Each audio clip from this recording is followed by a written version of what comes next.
Hello students, RCC के इस नए लेक्चर में सभी का स्वागत है। इस लेक्चर में हम लोग पढ़ेंगे शियर एंड बॉन्ड स्ट्रेंथ। पिछले क्लासेस में हम लोगों ने पढ़ा था डब्ल्यूएसएम और एलएसएम से सिंगली रिइंफोर्स्ड बीम और डब्ल्यू रिइंफोर्स्ड बीम के एनालिसिस पढ़ लिया था हम लोगों ने, और डिज़ाइनिंग भी पढ़ लिया था सिंगली की और डब्ली की, है ना। यहाँ तक कि टी बीम की भी हम लोगों ने एनालिसिस पढ़ लिया था। ठीक, तो इस लेक्चर में हम लोग पढ़ेंगे कि शियर और बॉन्ड स्ट्रेंथ कैसे निकाला जाता है और कैसे ये देखेंगे कि शियर में सेफ है नहीं, ठीक, या फिर शियर की वजह से जो भी प्रॉब्लम्स आएंगी, जैसे कि जहाँ पे टेंसाइल स्ट्रेसेस जनरेट होते हैं तो वहाँ पे रिइंफोर्समेंट प्रोवाइड करना पड़ता है, आप जानते हैं। तो शियर की वजह से भी क्रैक्स डेवलप होते हैं और टेंसाइल स्ट्रेसेस डेवलप होते हैं, तो उनको बैलेंस करने के लिए हम लोग शियर रिइंफोर्समेंट प्रोवाइड करते हैं। तो इस लेक्चर में हम लोग यही सब देखेंगे, ठीक है। तो देखा जाए अगर नॉर्मली तो हम लोगों ने पता होगा, आप लोगों को पहले से पढ़ा होगा सोम में या मैकेनिक्स में, कि जो फोर्सेस हमारे होते हैं चार ही होते हैं फोर्स। एक होता है एक्सियल फोर्स, एक होता है शियर फोर्स, एक होता है बेंडिंग मोमेंट और एक टॉर्जन, ठीक, या ट्विस्टिंग वजह से टॉर्जन होता है। चार तरीके के फोर्स होते हैं, तो हम लोगों को इसमें पढ़ना शियर, ठीक, क्लियर। अब हम मानते हैं कि चलिए मान लेते हैं एक सिंपली सपोर्टेड बीम है, उस पर यूडीएल लगा हुआ है। अगर एल स्पैन, एल लेंथ की अगर बीम है तो आप लोगों को पता है कि इसकी रिएक्शन कितनी आएगी, WL/2। इसकी रिएक्शन क्या आएगी, WL/2, ठीक। अगर WL/2 आएगी, ये यूडीएल है, तो जाहिर सी बात है इसका एसएफडी कुछ ऐसे बनेगा, ठीक। ये भी WL/2, ये भी WL/2। इसका बेंडिंग मोमेंट डायग्राम कुछ ऐसे बनेगा, mx WL²/8 होता है, यहाँ पे होता है, इतना आप जानते हैं पहले से, ठीक है। एक चीज़ और आप जानते हैं कि अगर होमोजीनियस सेक्शन हो कहीं, होमोजीनियस सेक्शन का मतलब समझ लेते हैं। होमोजीनियस सेक्शन का मतलब ऐसा सेक्शन जो सेम मटेरियल से मिलकर बना हो। जैसे ये सेक्शन होमोजीनियस सेक्शन मतलब पूरा पूरा किससे बना है, कंक्रीट से बना, या पूरा वुड से बना, पूरा स्टील से बना, सेम मटेरियल का बना हुआ सेक्शन क्या कहलाता है, होमोजीनियस सेक्शन, ठीक।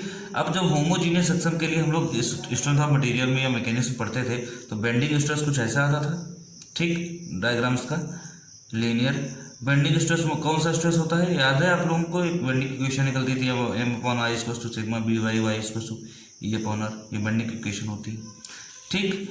यहाँ पे जब हम शियर स्ट्रेस डायग्राम ड्रॉ करते थे इसका होमोजीनियस सेक्शन का, तो डायग्राम कुछ ऐसा आता था, टोटली पैराबोलिक होता था। यहाँ पे जीरो होता था, यहाँ पे जीरो होता था, और न्यूट्रल एक्सिस पे टाउ मैक्सिमम होता था, ठीक।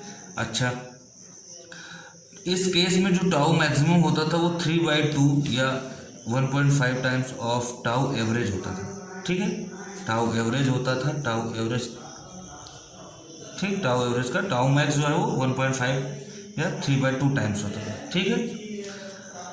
ये होमोजीनियस सेक्शन है। हेट्रोजीनियस सेक्शन क्या होता है, ठीक, हेट्रोजीनियस सेक्शन मतलब जो सेम मटेरियल के नेम में उनको हम क्या कहेंगे, हेट्रोजीनियस सेक्शन। तो हमारा आरसीसी कैसा है, हेट्रोजीनियस सेक्शन, कैसा, हेट्रोजीनियस सेक्शन, क्योंकि आरसीसी किससे किससे है, स्टील और कंक्रीट से। तो कौन सा सेक्शन हो गया, हेट्रोजीनियस सेक्शन, ठीक। This is not a homogeneous section, this is heterogeneous section, clear.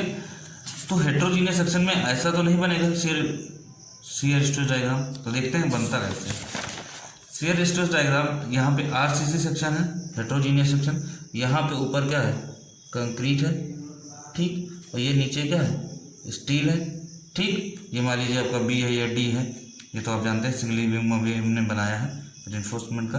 तो ये न्यूट्रल एक्सिस है, न्यूट्रल एक्सिस पे टाउ मैक्सिमम है, ठीक है। ये होता क्या, कंक्रीट है, यहाँ पे भी कोई चेंजेस नहीं हुए, तो यहाँ जीरो शियर स्ट्रेस होता है, और ये ऐसा पैराबोलिक रहता है। जहाँ पे ये स्टील आ जाता है तो न्यूट्रल एक्सिस के बाद इसका नेचर चेंज हो जाता है और ये स्ट्रेट लाइन हो जाता है। तो यहाँ पे यही शियर स्ट्रेस डायग्राम है, इसलिए मैंने यहाँ पे लिख दिया है variation of shear stress for singly reinforcement beam section, ठीक। तो सिंगली रिइंफोर्स्ड बीम सेक्शन का शियर स्ट्रेस डायग्राम कैसा बनेगा, इस तरह बनेगा, ना कि टोटल पैराबोलिक नहीं बनेगा जैसे होमोजीनियस सेक्शन बनता था, क्लियर। IS 456/2000 कहता है कि एवरेज शियर स्ट्रेस क्या होगा। तो जाहिर सी बात है एवरेज शियर स्ट्रेस को यहाँ पे टाउ इस लिखते हैं। शियर स्ट्रेस क्या होता है, शियर फोर्स अपॉन एरिया। तो V अगर हम शियर फोर्स ले लेते हैं तो V अपॉन एरिया, एरिया मतलब V इंटू डी, ठीक। अच्छा, एवरेज शियर स्ट्रेस को ही नॉमिनल शियर स्ट्रेस भी बोलते हैं अकॉर्डिंग टू IS 456/2000, ठीक है। तो एवरेज शियर स्ट्रेस कितना होता है, टाउ V अपॉन BD। अगर इसी में हम लेंगे कि जो है आपका LSM मेथड से, तो VU अपॉन BD हो जाएगा, इतना आप जानते हैं।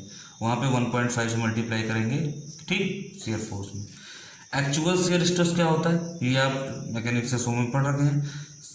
वाकई में टाउ बराबर कितना होता है, S A Y bar upon I B, I moment of inertia है, वी विड्थ ऑफ बीम है, ए एरिया है, वाई बार सेंट्रॉइड है, एस हमारा वहाँ पे शियर फोर्स होता था। ठीक, ये सब आप जानते हैं पहले से, नहीं जानते तो यहाँ से जान लीजिए। अब हम बात करते हैं, मान लीजिए यही लोड जो अभी लगा रहे थे हम लोग अभी पिछले उसमें, वो हम कह रहे थे यूडीएल की, यूडीएल हो या कंसंट्रेटेड लोड हम मान ले रहे हैं, इस केस में मान ले रहे हैं कंसंट्रेटेड, मान लीजिए लोड लगा है सिंपली सपोर्टेड बीम पे। ठीक, इस लोड की वजह से जाहिर सी बात है दो चीज़ आती है, एक शियर फोर्स आता है और बेंडिंग मोमेंट आता है। तो शियर फोर्स आता है तो शियर फोर्स की वजह से क्या होता है, यहाँ पे अगर लोड लगता है तो ये टूटने की कोशिश करता है। मतलब मान लीजिए अगर यहाँ पे कोई रोलर लगा है तो ये ऊपर जाने की कोशिश करेगा नीचे, तो ये जब टूटेगा यहाँ से तो ये ऊपर चला जाएगा, ये नीचे आएगा, यही कुछ। ठीक, अच्छा, तो इसी अगर ये टूट गया यहाँ से तो यही वो कहलाता है शियर क्रैक। क्या कहलाता है, शियर क्रैक, क्योंकि crack due to shear, crack की वजह क्या है, शियर। ठीक है, शियर का एग्जांपल क्या क्या है, जैसे कि हम लोग ब्रश करते हैं ना, तो वो भी क्या है, शियर का एग्जांपल। या आप ब्रेड रख लो, उसको चाकू से काटो, है ना, एकदम स्मूथ साफ कटता है, तो क्या होता है, शियर का एग्जांपल। और एक चीज़ और हम देखते हैं कि शियर को हम लोग रिप्रेजेंट कैसे करते हैं। मान लीजिए सेक्शन है तो शियर कैसे रिप्रेजेंट करते हैं, यहाँ पे, फिर इसका जस्ट अपोजिट, फिर ये और ये ऐसे दिखाया जाता है। वी शियर है तो हमने वी को दिखा दिया। ए बी सी डी मान लीजिए हमने क्रॉस सेक्शन ले लिया। हम ये कह रहे हैं कि शियर जब ऐसे ये टूट रहा है, अगर टेंशन की वजह से टूट रहा है तो ये इधर खींचेगा, ऐसे क्रैक हो जाएगा। मतलब कुल मिला के ऐसा हो रहा है कि अगर हम सी को इधर खींचना चाहें, ए को इधर खींचना चाहें, क्या यहाँ पे क्या हो रहा है, टेंसाइल स्ट्रेसेस जनरेट हो रहे हैं ड्यू टू शियर। इसको कहाँ पे स्ट्रेसेस जनरेट हो रहे हैं, यहाँ पे। इसको क्या कहते हैं, ये विकर्ण है कि नहीं, डायगोनल। इस बीम के लिए ये क्या है, विकर्ण है, डायगोनल। तो इस बीम सेक्शन के लिए ये डायगोनल है, तो डायगोनल से ये आधा इधर जा रहा है, आधा इधर जाने की कोशिश कर रहा है, मतलब यहाँ पुल जनरेट हो रहा है। पुल मतलब टेंशन, तो इसको हम बोलते हैं डायगोनल टेंशन। इस डायगोनल टेंशन का रिजल्ट क्या होगा, ये इधर टूट जाएगा, ये इधर इसमें टूट जाएगा, ए डी बी सी ऐसा हो जाएगा।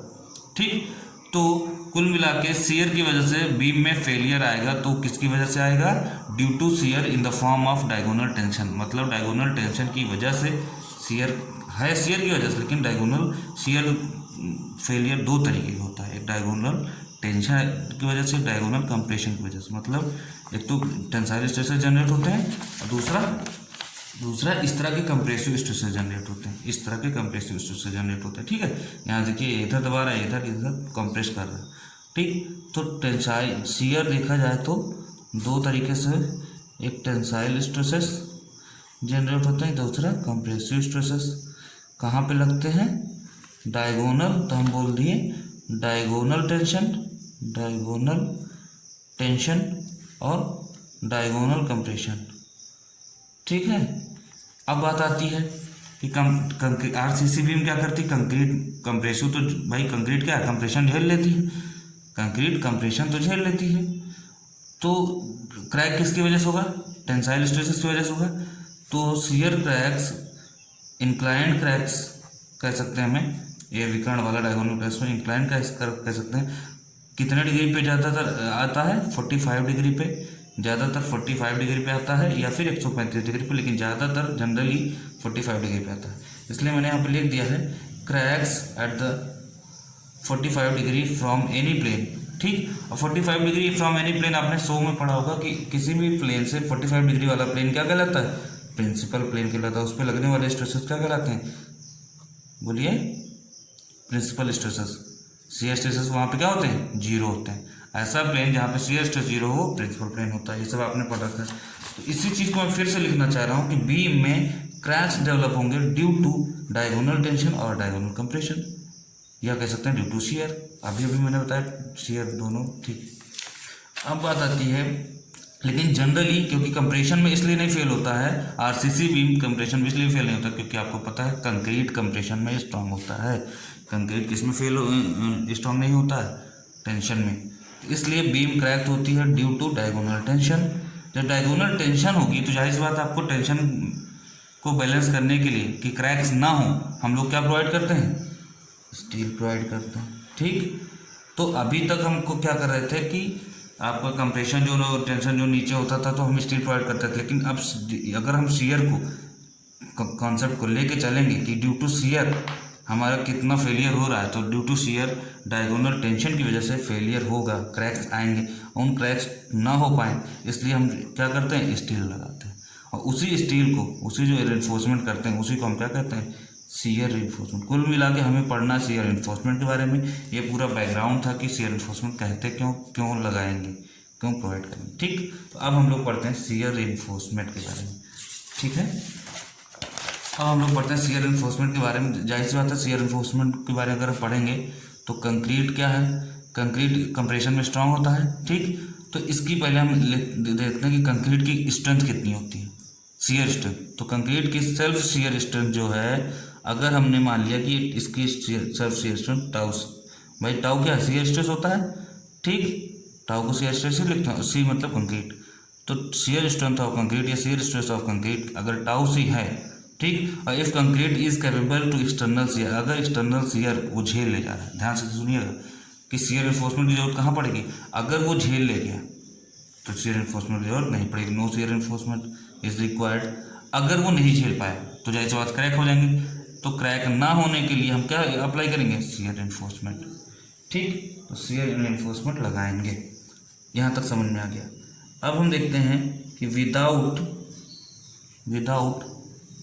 Shear reinforcement, shear strength of concrete, अगर हम शियर रेनफोर्समेंट नहीं लगा रहे हैं तो शियर स्ट्रेंथ ऑफ कंक्रीट क्या होगी, मतलब ऐसी कितनी स्ट्रेंथ होगी कंक्रीट में, ऐसी कितनी स्ट्रेंथ होनी चाहिए कि वो खुद ही झेल ले जाए, क्या करे, शियर स्ट्रेसेस को वो खुद ही झेल ले जाए और शियर रेनफोर्समेंट की जरूरत ना पड़े, सरिया की जरूरत ना पड़े।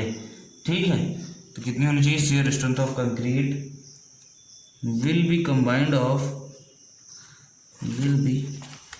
एक सेकेंड, क्यों भाई इतना पूरा कर रहा है, विल बी कंबाइंड ऑफ, ये दो चीज़ों पे डिपेंड करता है, शियर स्ट्रेंथ ऑफ कंक्रीट दो चीज़ों पे डिपेंड करता है। जैसे टाउसी है तो टाउसी निकालना भी तो पड़ेगा, तो वही टाउसी की वैल्यू पूछा जा रहा है कि टाउसी की वैल्यू कितनी आएगी, कितनी होनी चाहिए कि सरिया ना लगाना पड़े, शियर रेनफोर्समेंट ना लगाना पड़े।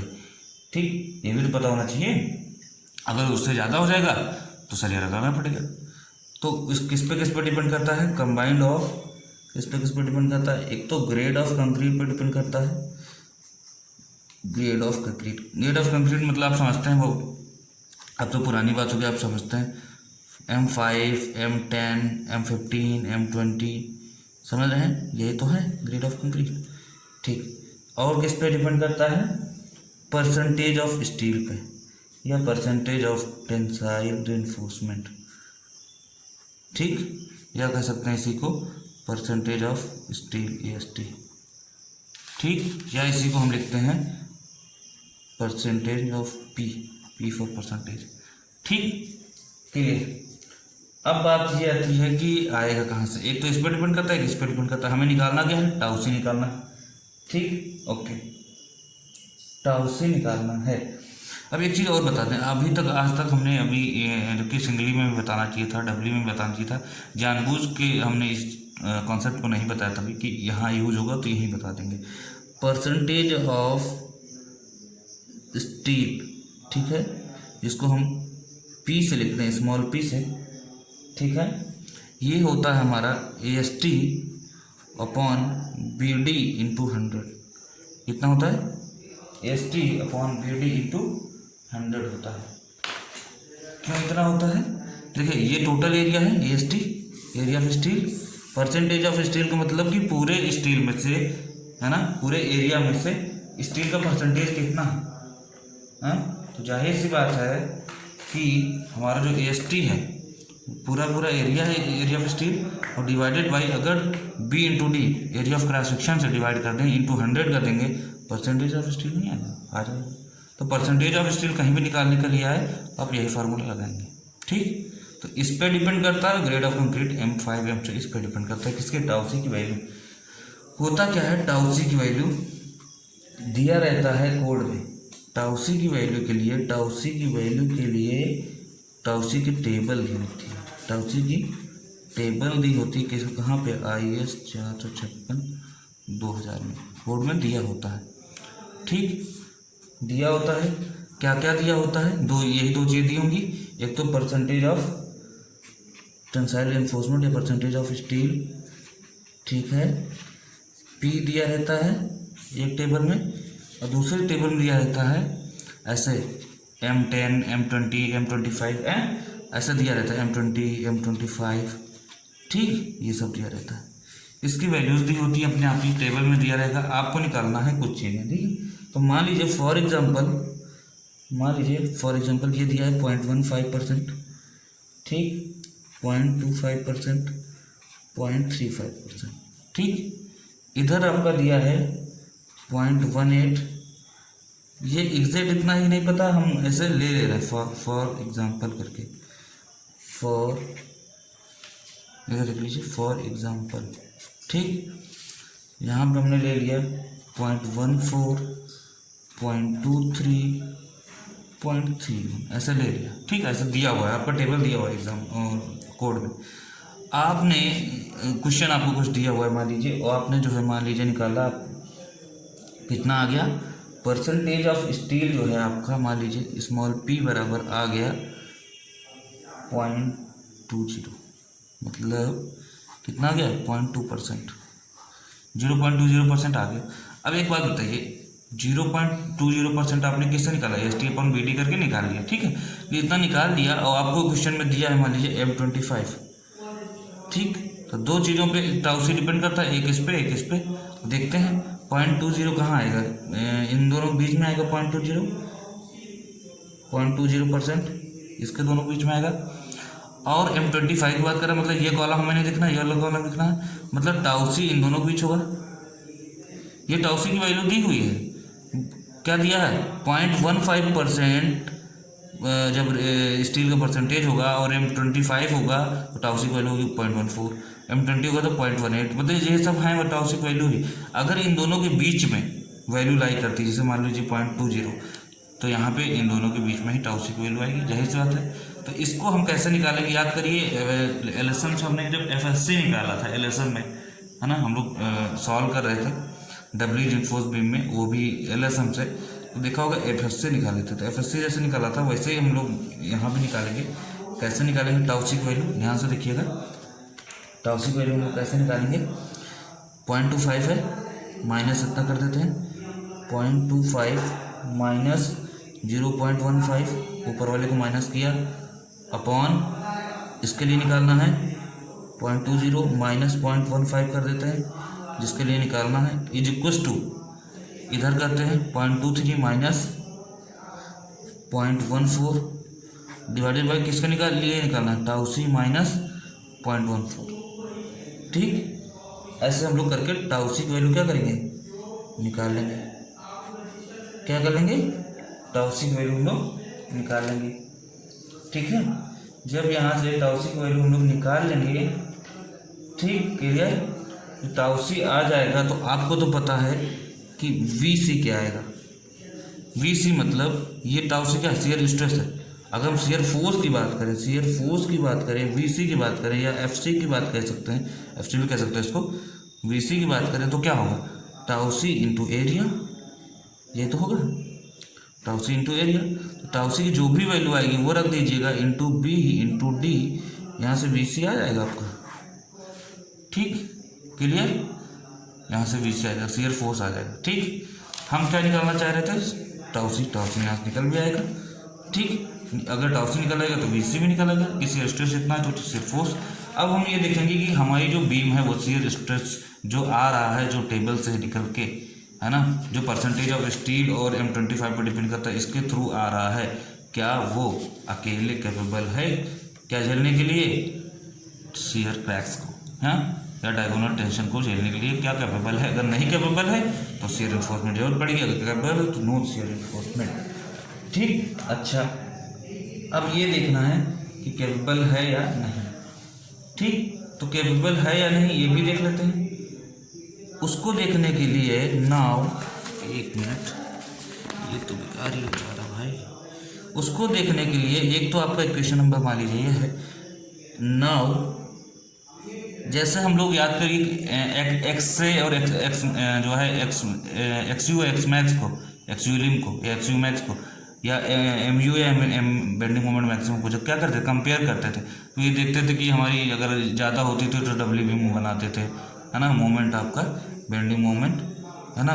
एम ओ आर जो होता था वो बेंडिंग मोमेंट्स अगर मैक्सिमम होता था तभी हम डब्ल्यू भी, ओवर इन्फोर्समेंट होता था डब्ल्यू भी बनाते थे, वरना नहीं। तो इसी तरह यहाँ पे कंपेयर करना होगा। तो नाउ वी मैक्स निकालते हैं, shear force, maximum shear force क्या आएगा, ये तो वी सी हो गया, ठीक है ना। ये आपका भाई टाउ सी था, तो शियर स्ट्रेस ऑफ कंक्रीट, ये शियर फोर्स ऑफ कंक्रीट। और वी मैक्स क्या होगा, मैक्सिमम शियर फोर्स क्या आएगा, तो मैक्सिमम शियर फोर्स आपको पता है कितना होता है, याद करिए, अभी हमने बताया था मैक्सिमम शियर फोर्स क्या आएगा। अगर आपकी ये बीम है ये वाली और मैक्सिमम शियर फोर्स यहाँ पे क्या आएगा, मैक्सिमम शियर फोर्स यहाँ क्या आएगा, WL/2, कहाँ पे, सपोर्ट पे। तो मैक्सिमम शियर फोर्स आएगा WL/2 एट कहाँ पे, सपोर्ट पे, ठीक, कहाँ पे आएगा, सपोर्ट पे, ठीक। तो कुल मिला के कहने का मतलब है कि वी मैक्स कहाँ से हम निकाल सकते हैं, WL/2 करके, क्योंकि ज़्यादा क्या आएगा, WL/2 आएगा भाई, सिंपली सपोर्टेड बीम के लिए, वो यूडीएल के लिए, ठीक है। तो यहाँ से वी मैक्स निकाल लेंगे।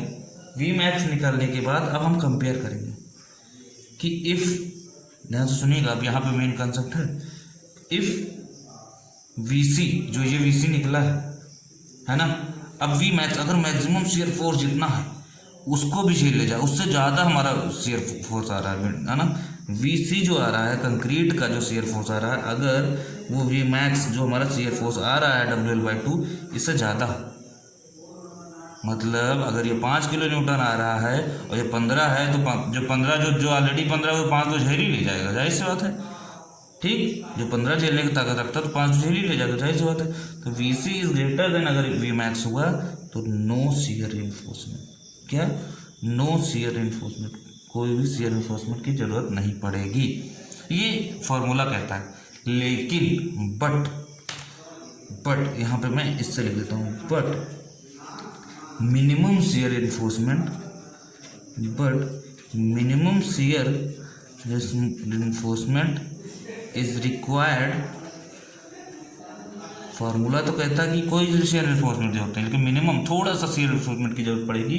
ये कौन कहता है, IS 456 2000, ये कहते हैं भाई साहब कि अगर ये कंडीशन होती है तो ये होगा, ठीक, क्लियर, ये होती है तो ये होगा, क्लियर, ठीक है। अब अगर इसका उल्टा हो गया तो if VC is less than V max then what, अगर इससे VC कम हो गया, जाहिर सी बात है, कम होगा तो शियर रिइंफोर्समेंट की जरूरत पड़ेगी, है ना। तो यहाँ लिख देंगे शियर रिइंफोर्समेंट रिक्वायर्ड, तब शियर की वजह से सरिया लगानी पड़ेगी, शियर रिइंफोर्समेंट की जरूरत पड़ेगी, ठीक, क्लियर। अच्छा, ये जो हम लोग टाउ वी निकालते थे अभी, याद है, टाउ वी याद है, टाउ वी V/BD। तो अब इस समय टाउ वी क्या निकलेगा, इस समय क्या निकलेगा, V max/BD हो जाएगा, है ना, इससे तो निकाला जाएगा टाउ वी, ठीक है, इस केस में V max/BD। लेकिन एक खास बात यहाँ रखे कि ये किसी भी केस में, है ना, टाउ मैक्स से ज़्यादा नहीं होना चाहिए, टाउ मैक्स से ज़्यादा नहीं होना चाहिए, ठीक है, not greater than tau max, ठीक। तो टाउ मैक्स से ज़्यादा किसी भी केस में हालत में नहीं होनी चाहिए। चाहे तो आप यहाँ लिख सकते हैं, ये लो लिखेगा ही नहीं भाई साहब, not greater than tau max under any case, किसी हालत में टाउ मैक्स से ज़्यादा नहीं होना चाहिए, ठीक। टाउ मैक्स यहाँ पे क्या है, टाउ सी मैक्स एक तरीके का, क्योंकि कंक्रीट का ही है, ठीक है, टाउ सी मैक्स भी लिख सकते हैं, टाउ मैक्स भी लिख सकते हैं, कोई दिक्कत नहीं, ठीक, क्लियर। ये टाउ मैक्स क्या है, मैक्सिमम शियर स्ट्रेस लिख सकते हैं यहाँ पे, maximum shear stress maximum shear stress that can be handled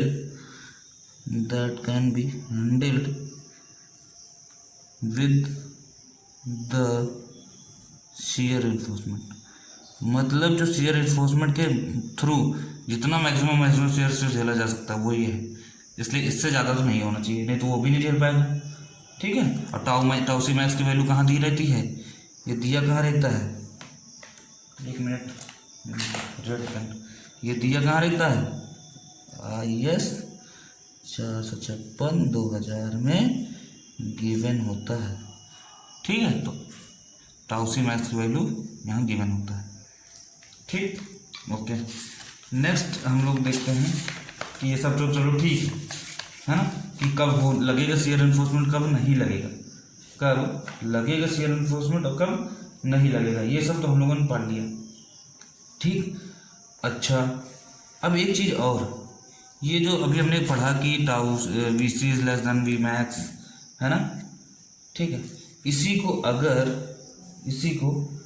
अगर हम इसमें पढ़ें कि भाई टाउ के टर्म में, है ना, शियर के टर्म में, ये तो हमारा क्या था, शियर फोर्स के टर्म में था, ये क्या था, शियर फोर्स के टर्म में था, है ना। Shear force of concrete is greater then shear force of maximum shear force. ठीक है, अब हम अगर इसके केस में पढ़ें शियर स्ट्रेस के टर्म में, तो कुछ कंडीशंस हैं, उनको नोट कर लीजिएगा, ये बड़ा काम आएंगे, एग्जाम में सीधे सीधे पूछता है। पहला केस ये है, if tau we is less than 0.5 tau सी।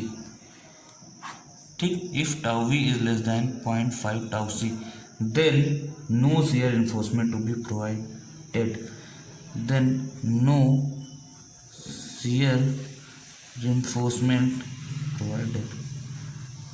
एक चीज वहाँ पे क्या था, यहाँ पे क्या था, थोड़ा अलग है कॉन्सेप्ट, थोड़ा ध्यान से देखिएगा। यहाँ पे क्या था, no shear reinforcement is required, but IS 456 कह रहा था मिनिमम शियर इन्फोर्समेंट रिक्वायर्ड है। लेकिन अगर ये केस आ जाए, tau we is less than tau max नहीं, tau we is less than 0.5 tau c, तो नो शियर इन्फोर्समेंट रिक्वायर्ड या प्रोवाइडेड, और यहाँ तक कि मिनिमम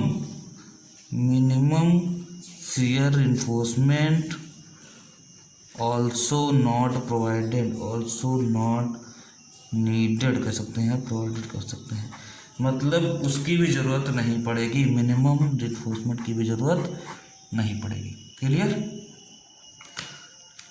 अगर दूसरा केस, इफ़ टाउ 0.5 जो टाउ वी है, टाउ 0.5 टाउ से कम है, ठीक, तो ये केस है।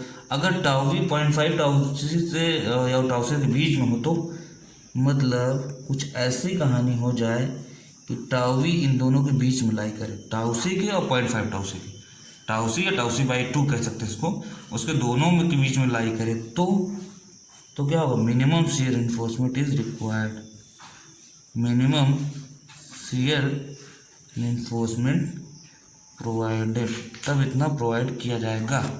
ठीक। तीसरा केस ये आता है, if tau C is less than tau we is less than tau C max, मतलब टाउ वी जो हमारा है वो टाउ सी और टाउ सी मैक्स के दोनों के बीच में अगर लाई करे, है ना, तब क्या होगा, तब डिज़ाइन करेंगे शियर इन्फोर्समेंट की, तब तो पूरा फुल्ली तरीके से शियर इन्फोर्समेंट की जरूरत पड़ेगी ही पड़ेगी, तब डिज़ाइन करेंगे शियर इन्फोर्समेंट की। लेकिन अगर इसका उल्टा हो जाए, अगर एक केस और बनेगा, अगर मान लीजिए tau we is less than tau V C max है, ठीक है भाई, मैक्सिमम से कम होना चाहिए, सेफ है, यहाँ तक तो सेफ है। अगर यहाँ पे tau we is greater than tau C max, not safe, not safe. हम लोग पढ़ रहे थे ना, लिमिट स्टेज मेथड होगा, उसमें सर्विसिबिलिटी चेक करेंगे, शियर में फेल है बीम की नहीं फेल है, तो यहाँ तक अगर ये कंडीशन बनेगी तो फेल नहीं होगा, लेकिन यहाँ पे क्या होगा, फेल कर जाएगी, मतलब नॉट सेफ। यहाँ पे क्या होगा, रीडिज़ाइन करना पड़ेगा, रीडिज़ाइन नहीं करेंगे तो फेल हो जाएगा। ठीक है, तो यहाँ पे रीडिज़ाइन करना ही पड़ेगा। ठीक। अब बात आती है कि डिज़ाइनिंग कैसे करते हैं, तो डिज़ाइनिंग ऑफ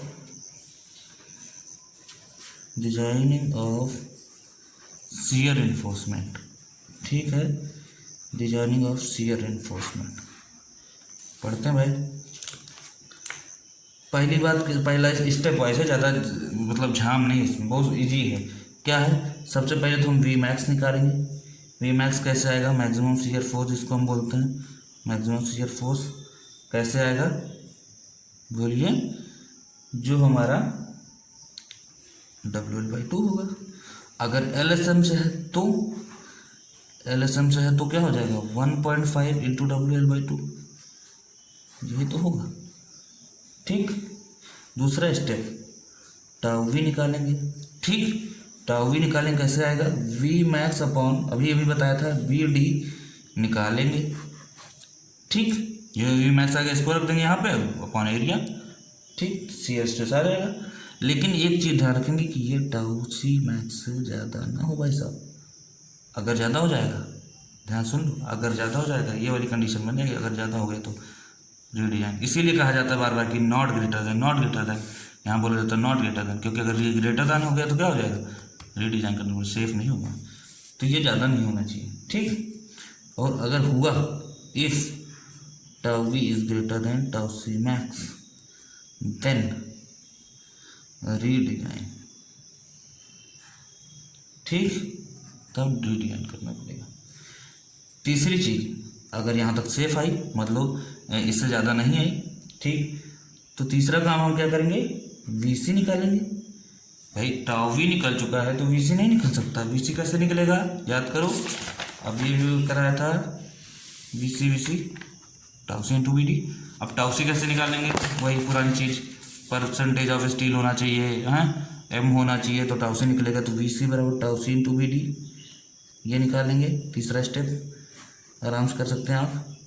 तीसरा स्टेप क्या होगा, कैसे निकलेगा, tau C percentage of AST से, ठीक, एंड M20 लिख दे रहा हूँ मैं ऐसे, ग्रेड, ठीक, एटसेट्रा ETC, इन सब चीज़ों की वजह से टाउ सी निकल आएगा। ठीक है, चौथी चीज़ जो है, वो चौथी चीज़ ये है कि अगर VC is greater then V max, है ना, ये जो VC निकला, देखो पहला काम ये करना हमें, WL/2 करके निकाल लेना है। दूसरा काम टाउ वी निकालना है, चेक करना कि ये है कि नहीं। अगर इससे ज़्यादा नहीं आ रहा तो हम तीसरा काम करेंगे, टाउ सी निकालेंगे। कहाँ से, परसेंटेज ऑफ AST और M20 या जो भी ग्रेड दिया होगा उससे VC निकालेंगे। चौथा स्टेप हम क्या करेंगे कि जो ये VC निकला है उसको चेक करेंगे V मैक्स, जो ये V मैक्स निकला है यहाँ पे ये वाला, उसे चेक करेंगे कि कहीं ज़्यादा तो नहीं है। अगर ज़्यादा है, VC is greater then V max, जितना लोड लगना चाहिए उससे ज़्यादा है, तो आसानी से झेल जाएगा, मतलब minimum shear reinforcement, only shear reinforcement होगा, मिनिमम होगा। हम लोग पढ़ चुके हैं इसके बारे में। ठीक, और अगर if VC is less then V max, यहाँ क्या होगा, रीडिजाइन। और ये डिजाइन अगर ये नौबत आएगी नहीं, क्यों, क्योंकि अगर ये ऐसा होने वाला तो यही ना फेल हो जाएगा। ठीक, क्लियर, ओके, क्योंकि इसी V मैक्स से तो टाउ वी निकला है। अगर ये V मैक्स कम जो है ज़्यादा होगा VC से, जब ये ज़्यादा ही होगा तो यहीं ज़्यादा कर जाएगा, ये ज़्यादा होगा अपन एरिया करेंगे, ठीक है, तो टाउ वी यही ज़्यादा हो जाएगा, तो ये वाली कंडीशन यहीं आएगी। तो रेडियानिंग यहाँ से भी होगा, यहाँ से, दोनों तरफ से प्रूफ हो रहा है कि रेडियानिंग करनी पड़ेगी अगर V मैक्स ज़्यादा होगा तो। ठीक, ओके, तो सिर्फ 4 स्टेप, 1 देख लीजिए, 1 2 3 एंड 4, 4 स्टेप में डिजाइनिंग हो जा रही है शियर रेनफोर्समेंट की। अच्छा, अब बात आती है शियर रेनफोर्समेंट है क्या। हम लोग डिजाइनिंग तक पढ़ लिए कि शियर रेनफोर्समेंट पता नहीं है। ठीक, देखते हैं शियर रेनफोर्समेंट क्या होता है। शियर रेनफोर्समेंट जो है डायगोनल टेंशन की वजह से, है ना, डायगोनल टेंशन की वजह से होता है क्रैक्स, तो उनको रोकने के लिए शियर रेनफोर्समेंट किया जाता है। ठीक है, शियर रेनफोर्समेंट किसके फॉर्म में किया जाता है, in the form of vertical stirrup. अभी देखते हैं वर्टिकल स्टीयर अप क्या होता है, पहले सुन लीजिए। वर्टिकल स्टीयर अप्स या एंकर बार्स के फॉर्म में, ठीक, क्लियर, या एंकर बार्स के फॉर्म में। ठीक, अब क्या होता है कि वर्टिकल स्टीयरअप्स होते क्या हैं? क्या होता है कि जैसे हम लोग सिंगली डबली में सरिया लगाते थे, तो शियर एनफोर्समेंट में क्या करते हैं कि वर्टिकल स्टीयरअप्स लगाते हैं। वर्टिकल स्टीयरअप का मतलब आपने कुछ देखा होगा कभी, तो कहीं कंस्ट्रक्शन हो रहा होगा तो देखा होगा, कुछ ऐसा बना हुआ देखा है, देखा होगा भाई, क्यों नहीं। ये मान लीजिए 1 2 3 4 सरिया लगी हुई है। ठीक, तो यहाँ पे क्या होता है, ऐसे बॉन्ड बना देते हैं, है ना, ऐसे बांध देते हैं सरिया को। क्या करते हैं, वायर से बांध देते हैं, तार से। देखा है कहीं, देखा होगा। इसको हल्का सा यहाँ पे मोड़ देते हैं। ठीक, क्लियर, इसको मोड़ देते हैं। ठीक है, तो इसको मोड़ जब देते हैं तो क्या होता है, इस पूरे को हम बोलते हैं स्टीयरअप या वर्टिकल स्टीयरअप। ठीक, इसको बोलते हैं, सिर्फ इस वाले जिस तार से बांध रहे हैं इसका नाम है एंकर बार, एंकर बार्स। एंकर बार से बांधने के लिए काम आता है, इसलिए इसकी कोई स्ट्रेंथ नहीं होती, नो स्ट्रेंथ। ये कोई स्ट्रेंथ नहीं झेल सकता कि कुछ रजिस्ट कर सके। ठीक, बांधने का काम आता है। ये जो सरिया लगी यही क्या करती हैं, यही झेलती हैं स्ट्रेसेस। ठीक, क्लियर। अब ये जो हमने ऐसा यहाँ तक बनाया है वो क्या है, एक बार घुमाया और 2 बार घुमाया, तो इसको हम बोलेंगे 2 लेग्ड। क्या बोलेंगे, 2 लेग्ड। अभी हम लोग बात करेंगे 2 लेग्ड 1 लेग्ड क्या होता है। ठीक, क्लियर।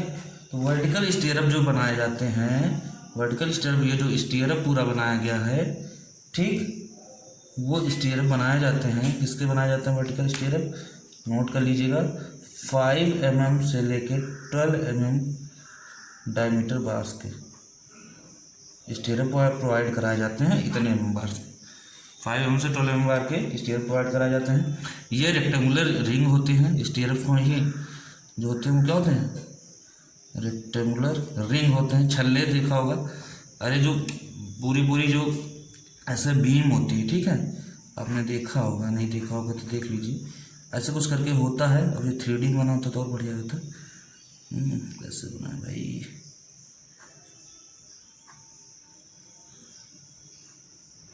ये ऐसे करके मान लीजिए, तो ये ऐसे ऐसे रहता है, ढेर सारी बार्स आई हुई हैं। अब क्या हुआ, यहाँ पे एक छल्ला, फिर 2 छल्ला, ऐसे छल्ले बनाए रहते हैं। तो ये जो सर्कुलर रेक्टेंगुलर रिंग्स होती हैं, छल्ले होते हैं, इसी को हम स्टीयरअप कहते हैं। कंस्ट्रक्शन जहाँ हो रहा होगा तो देखा होगा आपने, जो छल्ले होते हैं उन्हीं को हम स्टीयरअप बोलते हैं। ठीक है, और उन छल्लों को जो बांधा जाता है जिनसे, वो एंकर बार्स होते हैं। ठीक है, तो ये rings for shear stresses, rings जो डाले जाते हैं वो किसके लिए डाले जाते हैं, शियर स्ट्रेसेस के लिए डाले जाते हैं। ठीक है, ओके।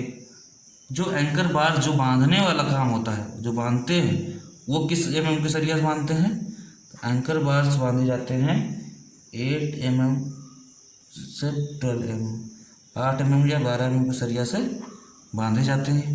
ठीक, वायर से। ठीक है, इसकी स्ट्रेंथ कुछ नहीं होती। क्लियर, तो 2 चीज़ ये चीज़ जानना जरूरी है। उसके बाद बात आती है कि जो वर्टिकल स्टीयरअप्स प्रोवाइड किए जाते हैं, ये ऐसे किए जाते हैं या और ज़्यादा इससे किए जाते हैं। तो ध्यान से सुनिए, वर्टिकल स्टीयरअप जो प्रोवाइड किए जाते हैं, वर्टिकल स्टीयरअप्स जो प्रोवाइड किए जाते हैं, ठीक, वो 1 लेग भी होते हैं, लेकिन 1 लेग बहुत कम यूज किए जाते हैं। तो 1 लेग मतलब कुछ ऐसा स्टीयरअप है, आपका रेक्टेंगुलर जो छल्ला है वही है स्टीयरअप। एक सरिया यहाँ लगी है, एक सरिया यहाँ लगी है। ठीक, क्लियर, ऐसे कुछ करके बांध दिया। ठीक है, मतलब यहाँ से इसका एक राउंड, समझ रहे हैं, यहाँ से इसका एक राउंड क्या डिसाइड करता है, ये 1 लेग है। यहाँ पे ध्यान से देखिए, यहाँ पे एक राउंड ये पूरा हुआ और फिर एक राउंड ये पूरा हुआ, तो 2 राउंड यहाँ 2 लेग्ड है। अगर हम 4 लेग्ड की बात करें, 4 लेग्ड, तो क्या होगा, 4 लेग्ड कुछ ऐसा बनेगा, 1 2 3 4 5 6 7 8। ठीक, 8 सरिया लगी हुई है। देखिए ये यहाँ से चला, एक सर्किल पूरा किया, कहाँ से, यहाँ से चला, ये गया, ठीक। तो ये एक हुआ पूरा, यहाँ से ऐसे, है ना। फिर ये ऐसे गया और यहाँ पूरा पहुँचा, लेकिन इधर तो आ नहीं रहा, ठीक है। तो ये कुछ ऐसे जाएगा, थोड़ा अगर इधर बना होता ये ऐसे जाएगा, फिर ये इधर मुड़ जाएगा। अब समझ रहे होंगे आप धीरे धीरे। फिर ये ऐसे जाएगा, ऐसे, फिर ऐसे मुड़ जाएगा, ठीक है, फिर ऐसे जाकर ऐसे मुड़ जाएगा। तो अब ये हो गया 1 2 3 4, ठीक। तो कितने हो गए, 4 लेफ्ट हो गए। एक बार मुड़ा, 2 बार मुड़ा, 3 बार मुड़ा, ये 4 बार, ठीक। तो 4 लेफ्ट हो गया। तो ऐसे ही 4 लेफ्ट भी होता है, ऐसे 6 लेफ्ट होता है। लेकिन जनरली हम कौन सा यूज़ करते हैं, जनरली जो ज़्यादातर यूज करते हैं 2 लेफ्ट बार्स यूज करते हैं जनरली, ठीक। और ये जो हम बता रहे हैं कि ये 8 mm से 12 mm की एंकर बार लिया जाता है, 5 mm से 12 बार की स्टीयरअप प्रोवाइड करते हैं, तो ये भी जनरली 8 mm की प्रोवाइड की जाती है, 8 mm बार जनरली। अभी हम लोग बात करेंगे, न्यूमेरिकल लगाएंगे, खुद पता चल जाएगा, ठीक है। तो वर्टिकल स्टीयरअप प्रोवाइड करते हैं इस तरह। तो कुल मिलाकर जो शियर इन्फोर्समेंट देते हैं इस तरह देते हैं, ठीक है। ऐसे बना के, मतलब ये जो आपकी 4 सरिया number of 4 steel bar ST आता है, उसको हम क्या करते हैं, सरिया से एंकर बार से बांध देते हैं। बांधने के बाद एक छल्ला बना देते हैं, ठीक है। ये वर्टिकल स्टीयरअप इसको कहते हैं। ये होती है 5 से 12 mm की, ठीक है। ये 5 से 12 mm, ये हमारा स्टीयरअप कहलाता है। तो ये सब प्रोवाइड कर देते हैं, किस लिए, क्योंकि क्रैक ना हो, ठीक। क्लियर। तो डिजाइनिंग इन्हीं 4 स्टेप से कर लेते हैं। ये सब क्या है, जब पूछे कि कब प्रोवाइड किया जाएगा, कब नहीं प्रोवाइड किया जाएगा, ओके। अब बात आती है कि ठीक है, अब ढेर सारे हैं, तो इसमें हम ये भी देखते हैं कि आपने देखा होगा एक ही बीम में एक छल्ला, 2 छल्ला लगा, फिर एक तीसरा छल्ला लगा, चौथा छल्ला लगा। तो इन छल्लों के बीच स्पेसिंग कितनी होती है ना। स्पेसिंग मतलब इन छल्लों के बीच कितनी जगह होती है, ठीक है। इन छल्लों के बीच जगह कितनी होनी चाहिए, क्लियर। इन छल्लों के बीच कितनी जगह होनी चाहिए, तो उसको हम बोलते हैं स्पेसिंग ऑफ स्टीयरअप्स। जो छल्ले उनको हम बोलते हैं स्टीयरअप अंग्रेजी में, ठीक। अब एक बात बताइए, ये कुछ ऐसी आपकी बीम है, ठीक। ये आपका कुछ, अब मैं आगे तक नहीं बढ़ा सकता इसलिए ऐसे दिखा दूंगा, ठीक है। ये आपकी ऐसे कुछ बना हुआ है ना, ये ऐसे ही तो रहता है, एंकरिंग बार है वाला, ठीक। अब हम पूरा छल्ला ऐसे नहीं दिखा सक रहे हैं, इसलिए हम कुछ ऐसे दिखा रहे हैं इसको। ये छल्ले के सामने देखोगे ऐसे दिखेगा, बाकी ऐसे पीछे होगा, पीछे जाएगा ऐसे, फिर ऐसे, फिर ऐसे। एक हो गया, 2 छल्ले लगे हैं, 3 छल्ले लगे मान लीजिए, ठीक। अच्छा, ये जो पूरी लेंथ है, पूरी जो डेप्थ है वो है कैपिटल D मान लीजिए, ठीक। और जो एंकरिंग बार है यहाँ से यहाँ तक ऊपर से, यह है स्मॉल d, ठीक। क्लियर, यहाँ से यहाँ तक। अच्छा, इन छल्लों के बीच की स्पेसिंग यही निकालना है, दूरी स्मॉल s है, स्मॉल s से ही लिखते हैं, ठीक है। ये होगी स्मॉल s। वर्टिकल स्टीयरअप अगर होगा तो s में लिख देंगे, ठीक है, वर्टिकल स्टीयरअप। अच्छा, 2 भाई 3 है तो 2 ही तो स्पेसिंग है, ठीक, इनके बीच का स्पेस। ये क्रैक कैसे डेवलप करते हैं, कुछ ऐसे डेवलप करते हैं क्रैक, है ना। कितना, eight the 45 degree diagonal crack, ठीक। अच्छा, अब बात ये आती है कि स्पेसिंग निकालते कैसे हैं, ठीक। एक बात बताइए, पूरी डेप्थ कितनी है, d, ठीक, ओके। अब क्या हुआ, जो शियर फोर्स हमारा आता है वो क्या होता है, शियर फोर्स क्या होता है, एरिया इनटू, बोलिए, स्ट्रेस। फोर्स क्या होता है, एरिया इनटू स्ट्रेस, ठीक। अच्छा, फोर्स बराबर एरिया इनटू स्ट्रेस होता है, और इनटू एक रिंग की थोड़ी बात हो रही है। अगर जितने रिंग डालेंगे, 1 2 3 रिंग डाला हमने, तो नंबर ऑफ रिंग से मल्टीप्लाई कर देंगे, नंबर ऑफ रिंग्स, ठीक। तो एरिया हमारा कितना आएगा, एरिया, यहाँ पे एरिया को लिखते हैं ASV से, area of steel in vertical stirrup, ठीक, into stress sigma SV। Sigma S क्या है? स्ट्रेस है इन वर्टिकल स्टीरअप, ठीक, area of steel in vertical stirrup into number of rings. Number of rings क्या है? देखा जाए तो यहाँ से फोर्स कंप्लीट हो गया, लेकिन एक रिंग की तो बात हम कर रहे नहीं रहे। जितने रिंग की बात होगी सबकी, जितने रिंग डालेंगे, जितने छल्ले डालेंगे, सब में स्ट्रेस की बात हो रही ना, फोर्स की बात हो रही है। तो डी आपकी क्या है? पूरी डेप्थ है। तो अगर पूरे डेप्थ की बात डी है तो इससे अगर हम डिवाइड कर देंगे, भाई पूरे डेप्थ डी है और क्रॉस सेक्शन की, और SV से डिवाइड कर देंगे तो आ जाएगा हमारा number of rings, number of छल्ले, ठीक, V से। तो देखा जाए तो यहाँ से ये फार्मूला आया, तो ये इतना क्या आया है? सिर्फ 1 रिंग का आया, ठीक, ओके। अब यहाँ से क्या करते हैं? SV निकाल लेते हैं। तो SV क्या आएगा यहाँ से? SV आएगा आपका ASV, ठीक, into sigma SV into D और डिवाइडेड बाई कैपिटल V। ये आपका आ जाएगा स्पेसिंग। ये किस में आएगा? ये आएगा WSM से, क्योंकि हमने यहाँ पे क्या यूज़ किया? Sigma SV। अगर इसी को हम LSM से लिखें तो ये आएगा SV is equal to sigma SV की जगह लिख देंगे 0.87 FY, ये तो होता है, इंटू ASV का ASV रहेगा into D divided by V। ये आ जाएगा आपका LSM मेथड से, लिमिट स्टेट मेथड, ठीक है। तो यहाँ से SV इस तरह निकालते हैं या स्पेसिंग इस तरह निकल आएगा, ठीक। अब ASV क्या है? ASV area of steel in vertical stirrup, ठीक। तो area of steel in vertical stirrup जो होता है, अगर हम 2 लेग लेते हैं तो 2, एक लेग होगा तो 1 इंटू π/4, ठीक, 5 स्क्वायर लिख सकते हैं। 5 मतलब डाया ऑफ स्टील बार, ठीक। तो देखा जाए तो 2 लेग अगर है तो 2 मतलब नंबर ऑफ लेग्स, ठीक है। एक मिनट, ASV बराबर होगा N into π/4 into 5 square. N क्या है? नंबर ऑफ लेग्स, ठीक। 5 क्या है? डाया ऑफ बार, ठीक। तो देखा जाए इफ टू लेग्ड वर्टिकल स्टीयरअप की बात हो रही है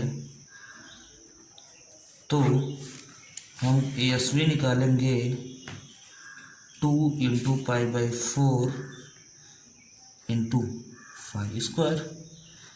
जनरली हम कितना लेते हैं? 5 से 12 mm, ये लिखा था ना, 5 से 12 mm जनरली लेते हैं, 8 mm तो 8 mm ले लेंगे तो आ जाएगा 2 इंटू π/4 इंटू 8 का स्क्वायर, ठीक है, जनरली।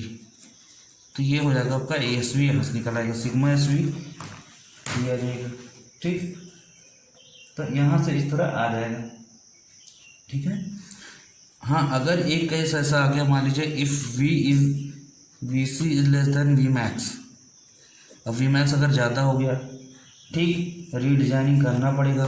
तो रीडिजाइनिंग करने का मतलब सिर्फ ये है, जैसे हम लोग बेंडिंग मोमेंट W की डिजाइनिंग करते थे तो AST2 ASC extra bending moment के लिए निकालते थे जब डिजाइनिंग करते थे। तो VC इज लेस देन अगर Vmax हो रहा है, ठीक, अगर ऐसा केस बन रहा है जहाँ पे रीडिजाइनिंग की बात आती है तो शियर इन्फोर्समेंट प्रोवाइड किया जाएगा, provided for only extra value of shear, only extra value of shear. मतलब जहाँ पे वहाँ पे हम लोग घटा देते थे ना बेंडिंग मोमेंट और मोमेंट ऑफ रेजिस्टेंस होते, बेंडिंग मोमेंट एक्स्ट्रा निकलता था, तो यहाँ पे एक्स्ट्रा निकलेगा, उसी एक्स्ट्रा शियर को हम लिख सकते हैं V, और डिजाइन करेंगे तो VD बराबर हो जाएगा Vmax माइनस VC। तो जो भी डिजाइनिंग होगी, अगर ये केस निकलेगा, डिजाइनिंग जो भी होगी तो वो इस वैल्यू के लिए डिजाइनिंग होगी, Vmax माइनस VC से जो एक्स्ट्रा शियर निकलेगा उसके लिए, ठीक है। तो ये कहानी है। हाँ, यही जो आपका ये आया है, ये जो स्पेसिंग आया है, ये तो इतना फार्मूले से होता है, लेकिन हमारा कोड जो बोलता है, कोड कहता है हमारा एस वी बराबर 0.87 FY into ASV divided by 0.4 B मतलब ये विड्थ। ठीक, तो according to IS code, according to IS 456/2000, ठीक है। तो ये भी ध्यान रखना है, according to IS 456 0.87 FY ASV upon 0.4 B, ठीक है, ये लिया जाता है। ठीक है, एक छोटा सा काम और बचा है, फिर आपका ये चैप्टर खत्म हो जाएगा। ये है कि अकॉर्डिंग टू IS 456/2000 कह रहा है कि मैक्सिमम स्पेसिंग क्या होगी, मैक्सिमम स्पेसिंग क्या होगी या क्या होनी चाहिए। ठीक, for vertical stairs, for vertical stairs.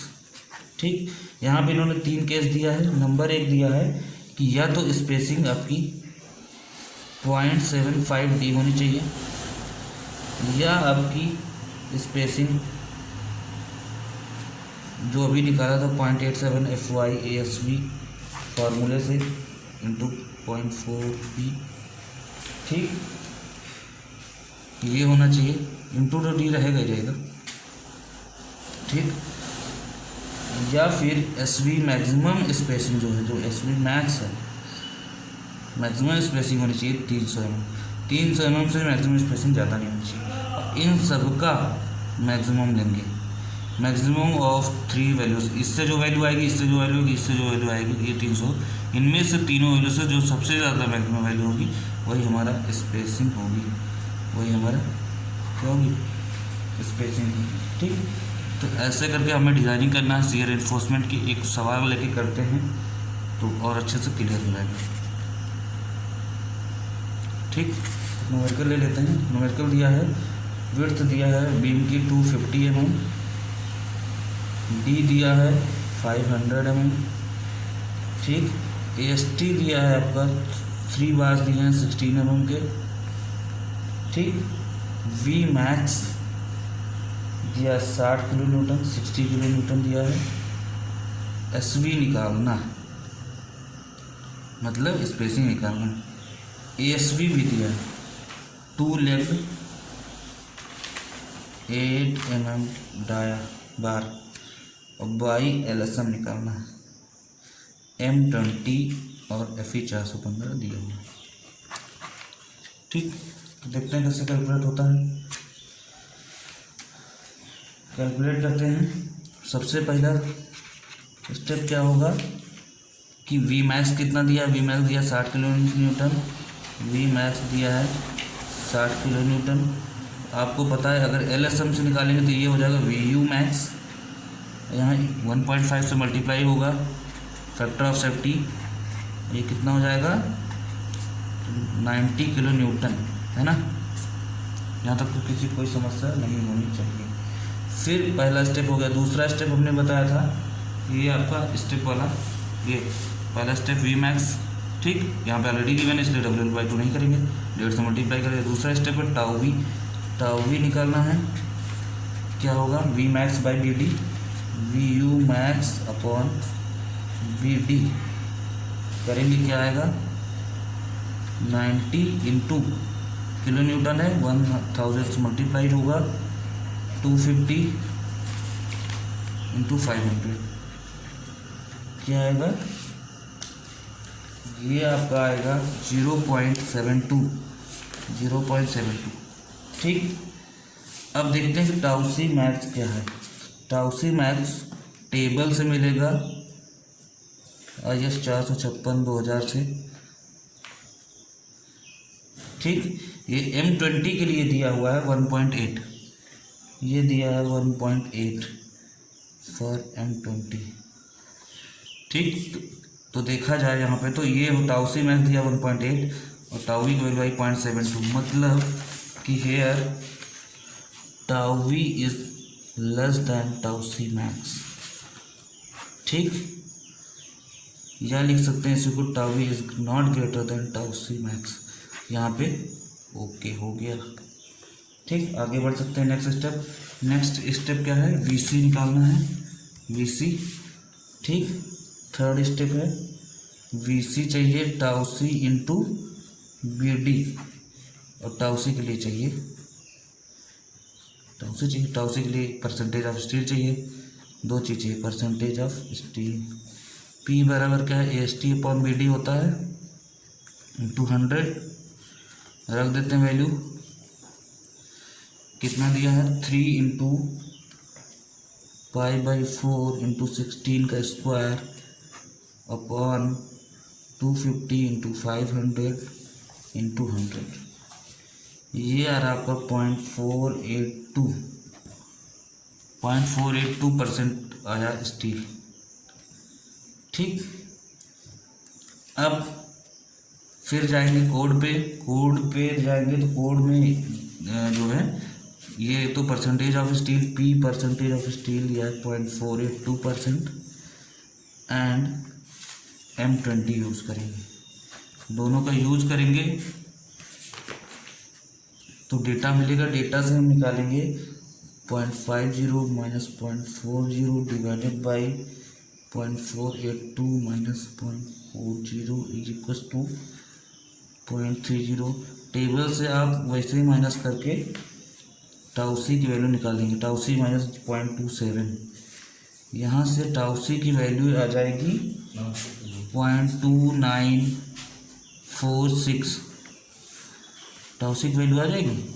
यही टाउ सी की वैल्यू उठा के इस इक्वेशन में रख देंगे तो वीसी आ जाएगा। वीसी क्या आएगा, 0.2946 इंटू 250 इंटू 500, ये वैल्यू आपकी आएगी। तो क्या आ जाएगा इससे, आपका वीसी की वैल्यू आ जाएगा 36825 न्यूटन। ये न्यूटन में आएगा, किलो न्यूटन के लिए 1000 से डिवाइड कर देंगे, आ जाएगा 36.825 किलो न्यूटन। तो वीसी आ गया, वीसी एक बार ये आ गया। वी मैक्स आपने निकाल रखा है पहले से, ठीक है, वी मैक्स आपने निकाल रखा है सबसे पहले 60 किलो न्यूटन आएगा, V U max 90 kilo newton. तो 90 किलो न्यूटन यहाँ देखा जाएगा, तो ये आपका 36 है। तो जाहिर सी बात है यहाँ पे here V C is less than V U max. ठीक, लेस देन है इसका मतलब ओके है। अगर ज़्यादा होता वी यू मैक्स ज़्यादा है 90 किलो न्यूटन, अगर कम होता तो ओके होता, नहीं कम है इसलिए डिज़ाइन करना पड़ेगा फिर से, किसकी वजह से, वी डी निकाल के। वी डी मैंने एक्स्ट्रा शेयर क्या निकलेगा, V U max minus V C, 90 minus 36.825, ये कितना आएगा 53.175 किलो न्यूटन। ठीक है, ये आएगा आपका डिजाइन शेयर, क्योंकि हमने बताया ना अगर इससे ज़्यादा होगा तो एक्स्ट्रा शेयर निकालना पड़ेगा, उसके लिए डिजाइन करनी पड़ेगी। तो एक्स्ट्रा शेयर ही आपका ये आ जाएगा। एक्स्ट्रा शेयर अगर आपका ये आ गया तो अब स्पेसिंग देखते हैं। स्पेसिंग क्या आएगा, एस वी बराबर 0.87 F Y into A S V into D upon V D. यहाँ पे वी नहीं होगा, सिर्फ वी डी होगा, क्योंकि यहाँ पे एक्स्ट्रा शेयर के लिए निकाला जा रहा है। 0.87 एफ आई की वैल्यू दी है 415, ए S we 2 into A S we कितना दिया था 2 लेग्ड 2 इंटू π/4 इंटू 8 का स्क्वायर, π/4 इंटू 8 का स्क्वायर।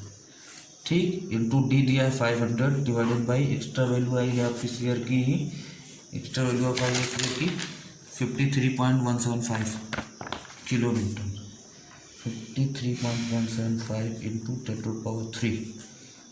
एस बी आपकी आएगी 341.12 mm।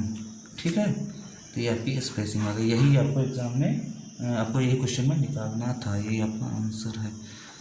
ठीक, तो ठीक है, ऐसे ही जो है आपका शेयर स्ट्रेंथ निकल आया। और अगर डिजाइनिंग की बात करेगा तो भी सब सारा कुछ यही रहेगा, ऐसे निकालेंगे। डिजाइनिंग में भी ये तो क्वेश्चन में ऐसे भी निकालने के लिए दे दिया था, लेकिन अगर हमें डिजाइनिंग करनी होगी, बोल देगा डिज़ाइन द शेयर इन्फोर्समेंट, तो भी शेयर इन्फोर्समेंट को डिजाइन करने के लिए भी हमें एस बी निकालना होता है। ठीक है, क्लियर। तो चाहे क्वेश्चन में एस वी निकालने के लिए दी जाए, चाहे डिजाइनर सोच के एस वी ही निकालना हो, तो एस सी तरह ढेर सारे न्यूमेरिकल करिए, जहाँ ना आए पूछिए। ठीक है, ओके।